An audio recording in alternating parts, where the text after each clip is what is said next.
Good morning, Ag Science. We're back in the shop today, and we've been talking a lot about beef cattle breeds. And I want to take a step away from that for just a little bit and talk about some beef cattle handling tactics. We mentioned this way back in one of our first videos back a couple of weeks ago, and just to kind of mix things up in our videos a little bit, but still stick to beef cattle and our ever evolving discussion as we get a little closer to talking about genetics. What I want to do is to just paint a picture today of what you need to be thinking about when you go and you handle your beef cattle at home, or if you're helping your neighbor out with some calves, if they're working, giving some vaccinations, or maybe just, hey, you come home and somebody's cow is in your yard. What do you do? So, like I have mentioned, and some of this will be a little bit repetitive from previous videos, but again, I want to paint an overall picture. The major number one idea with any livestock, okay, whether we're talking about cattle, we're talking about sheep, we're talking about hogs, even your horses, is to use the least amount of force necessary. Okay? Let me say that again. Use the least amount of force necessary. All right? That means when I pull up to the field, if I'm going to be getting together or getting this group of cattle together today to work them, I don't want to pull up music blaring, revving my truck. We talk about showing off. I don't want to pull up with my diesel truck rolling coal out the back. I want to be as calm and collected as I can be when I pull up to that field, that pasture, that facility, whatever it is. I want to make sure that I'm calm, all right? Because those animals are going to feed off of you. That's an excellent advice when it's talking about dealing with human relationships. One of these days, many, many years from now, when you guys are parents, teachers, you guys can take a great lesson from that. And parents, how you approach something or somebody is going to come back to you, okay? It's going to affect the situation you're in. So when I pull up to that pasture and I get out of my truck and I'm getting my stuff out to get this group of cattle up, I've got to be calm. If I'm not calm, they're not going to be calm. If I get out and I'm running my mouth 90 miles an hour to my buddy who's helping me, you know what? I'm setting the stage for things to be more difficult than they have to be. Also, knowing the cattle that you're working with helps out a whole lot. I would say, even though our cattle belong to me and my wife, on a daily basis or weekly basis, I'm probably around them a hair more. All right? Now, that doesn't mean that Katie can't go out and mess with her cows. That's not what I'm trying to say. But what I am trying to say is, if just one of us is the normal, whether it be me or her or either one, if one of us goes to check on the cows on a daily basis, and then all of a sudden one day we show up and there's 2 or 3 people, that tips those cows, that bull, those calves off to something is not exactly right. And they may not exactly show you on the onset, the very beginning. It might not, be just pulsating out of their bodies saying, hey, I'm on to you. But I'll give you an example, okay? If you've ever worked cows or cattle, you know that a lot of times the day you try to get those cows up, there's going to be that one that goes to the top of the hill, okay? So my question is, how did that cow know that today was not just going to be an ordinary, Jeremy was going to come dump some feed in the trough kind of day? Because on those days she shows up. But on this day, on the day I need to get them up because I'm trying to sell some and I got to vaccinate some, that old girl goes to the top of the hill. Herein lies the problem. something has changed in the equation. Maybe it's the time of day you came by, maybe it's the manner you came by. So animals enjoy consistency. So if we go back to the beginning of our discussion and using the least amount of force necessary, that number one rule is coupled with consistency. Okay?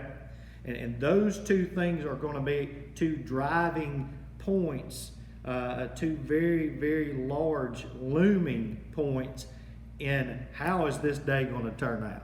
Okay? So how we approach our livestock is super important. And you know, if we come in and we're in a hurry and we're hooting and hollering right off the bat, then guess what? I'm not going to say we're not going to get that one steer in here that we need, but if he knows that something's different, it's going to make our life a lot harder, and it could work them up to the point that it tips them off. And hey, now I've gone from just being a little flighty to now I'm going to be a little aggressive, and you better watch your back porch because I'm about to paint it red. So now let's move to some cattle handling tactics, some things that I want you to think about, and hopefully you'll be able to see this.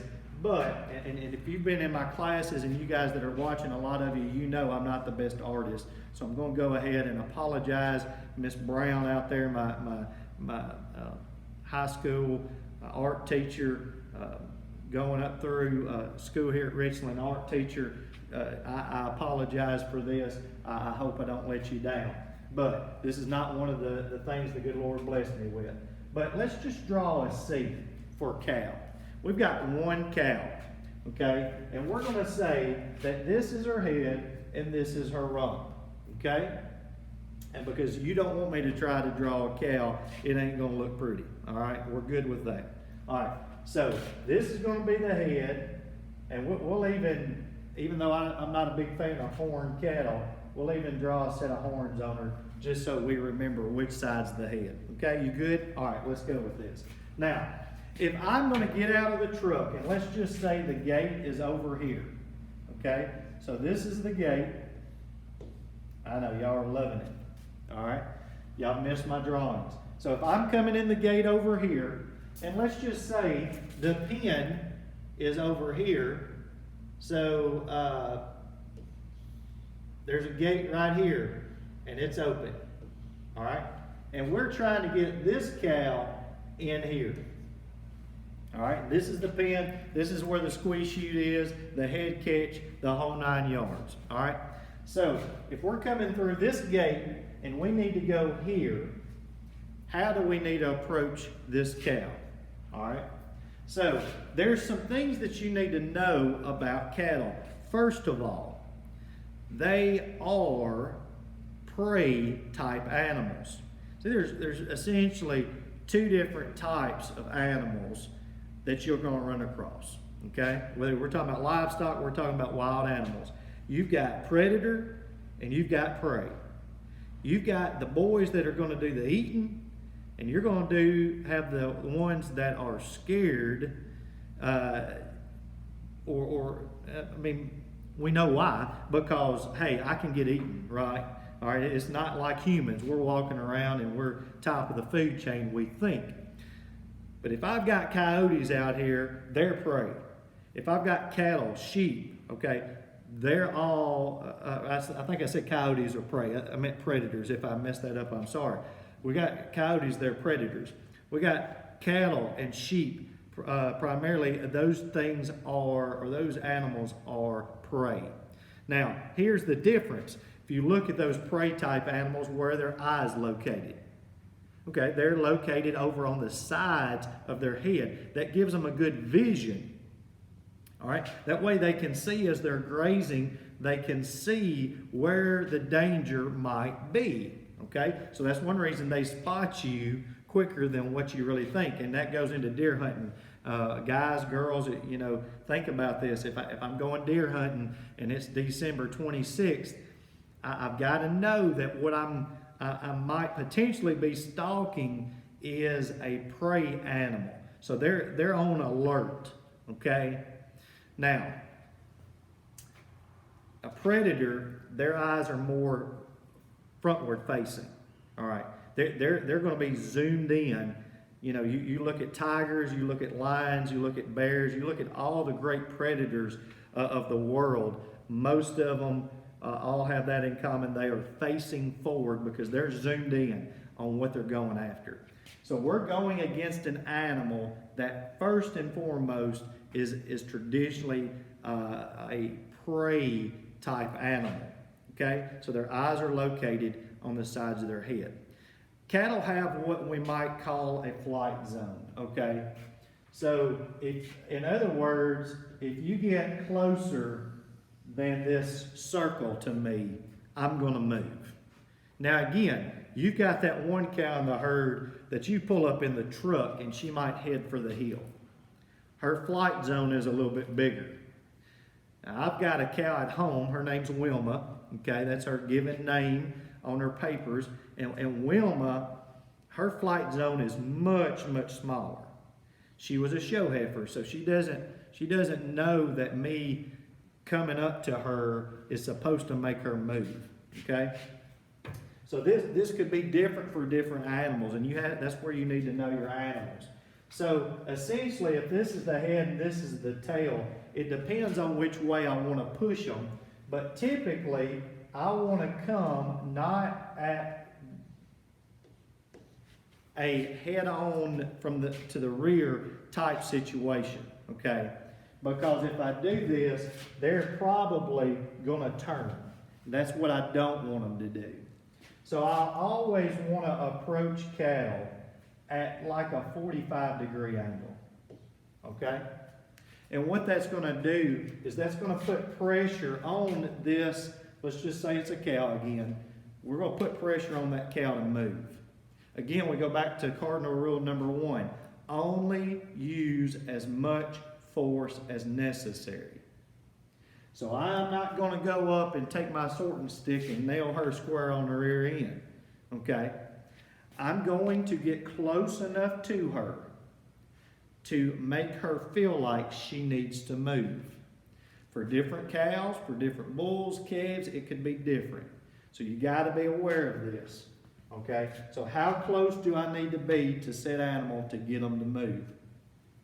Now, let's just say I did want to move them straight forward.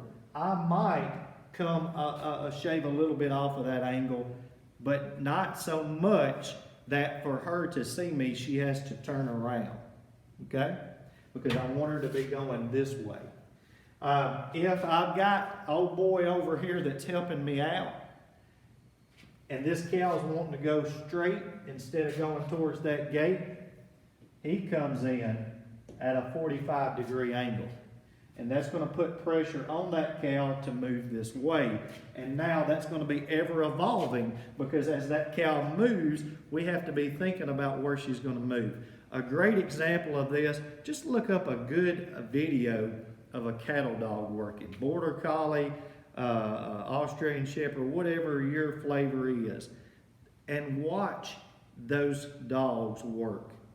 They will only apply what they need. A good dog, now, mind you, there's bad ones out there, but a good dog's only going to apply what is necessary to make that animal move. So we start thinking about the flight zone. We start thinking about pressure points because those pressure points are primarily going to be on the 45-degree angle points. And again, we're only giving enough pressure to make them move. If she moves when I get right here, I don't want to try to rush up here. Because if I do, two things are going to happen. She's either going to run for the hill or her fight or flight mentality might kick in. And that's when she decides, I'm coming to eat your lunch rather than I'm going to move where you want me to.